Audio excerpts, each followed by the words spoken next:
Okay guys, so bad news no, congested po yung Telegram ngayon, Telegram wallet. So dun ko pa naman nilagay yung 47,000 dogs ko. No? So meron lang ako dito sa Binance ko na 10,988 dogs. Ngayon, paano ba magbenta ng dogs sa Binance? So ang una po natin gagawin, make sure na meron kayong dogs dito. Check nyo lang yun dito sa overview.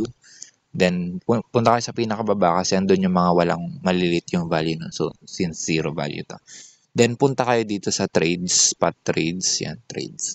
Ngayon, dito sa spot, make sure na nasa spot kayo. Ito, spot. And then, i-search nyo lang dito. Kunwari, kung BTC nakalagay dito sa inyo, i-search nyo lang dito, dogs. Ngayon, makikita nyo to, yung may 00 pa lang. So, yan po yan. USDT po na. Ngayon, unang makita nyo, ganyan yan guys, no? So yan, will be open for trading in 31 minutes. And pag ipunta nyo to sa sell, dapat red po, no? Kasi magbebenta po kayo.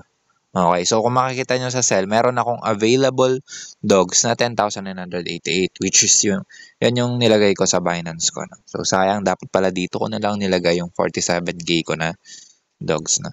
So, ngayon, ang gagawin natin mamaya, hindi kasi pwede mag-limit sell. No? So, kung tatry nyo na mag-limit sell ng, kunwari, piso, $0.17. Piso po yan.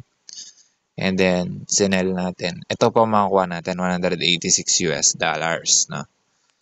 So, pero, hindi pa siya pwedeng isat kasi. Kaya, ayan, no, pag sinel dogs mo, we're unable to process orders outside of trading time. So, need talagang i-wait yung 30 minutes. So, pag mag-wait kayo ng 30 minutes, ilagay nyo po sa market price. Yung market price kasi, or pwede rin naman limit price, no?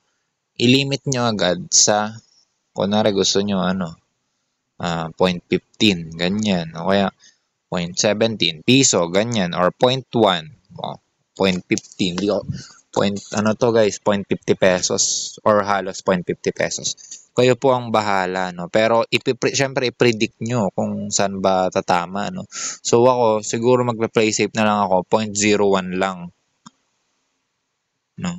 Actually, titignan ko talaga mamaya kung anong price ko siya sa sell. Hindi pa ako sigurado sa 0.01 kasi iniisip ko na baka possible din magpiso, ganyan. Syempre, Binance to, no? So, or pwede rin kayo mag-market.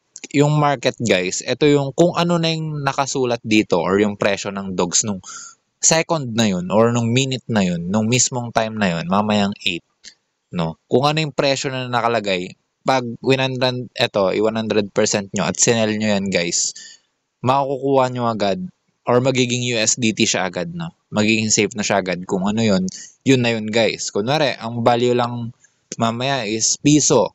O, edi meron kang 10,988 pesos. Okay? Kasi nagpiso eh. Ganun, no? Kung kalating piso lang, meron kang 5,500 plus. Ganun. Okay, so ganun po mag-sell sa Binance. So, tignan na lang natin mamaya guys. No? So, sa mga naka-Telegram wallet, bad news guys. Mukhang mahihirapan tayo magbenta. Sa mga naka-Binance, sa mga naka-exchange, good news po sa inyo. Madali lang magbenta dyan.